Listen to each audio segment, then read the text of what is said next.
Today I'm going to be checking out this TPMS system. This is a do-it-yourself tire pressure monitoring system that you can use with a car that didn't have one already built in. So here's what they're going to give you. You're going to get the owner's manual. You're going to need that because it explains the steps to get it set up and the menu functions and whatnot. So you're going to need that. This is the main display unit here. It's got a solar panel on the top. It's got a menu button and some options here for making choices.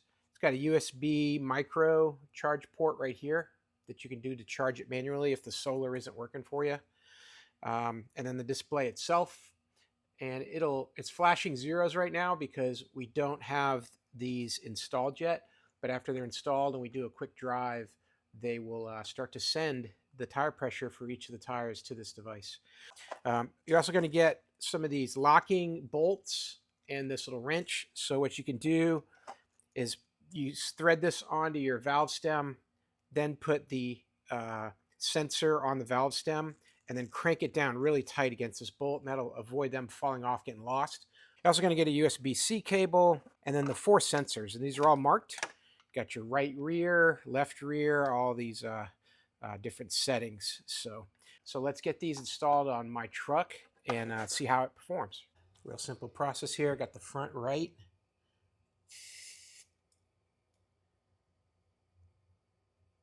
Tighten up on there. Now let's do the rest of the tires. All right, so now we got all our tires mounted with the tire sensors on there, the pressure sensors. And what we're seeing in the device is all the readings are coming back through. So I've got good tire pressure. Pretty much I'm looking for 35 all around, and I'm within 1 PSI for all 4 tires. So, you know, front left, front right, front left, front right, rear left, rear right. And it's also pulling in the temperature too. So what this is going to do is it's going to send certain alarms to you if you have a over temperature or a over pressure or an under pressure. And those are settings that you can set right in the device. So if I press and hold the menu button here for a few seconds, I can adjust the units. I can adjust it temperature wise or pressure. Here's the pressure. I can adjust for the low alarm, pressure low, I want it to come on at 25. So this thing will make a bunch of beeping when any of the tires gets to 25, which is pretty nice. And then a tire high temperature. This is a 167, so that's a pretty high temperature. If the tires reach that, then it's going to send me an alarm. And then I think I missed it. There's a pressure high here of 45. So if I overfill the tires, it's going to send me an alarm saying, hey, you probably shouldn't have gone that high. And that's the different settings. There's some other options in here as well that you can mess with as far as the pairing goes and setting the defaults. But overall, very easy to manipulate it in the settings area so that you've got those alarms ready to go for whenever you need them.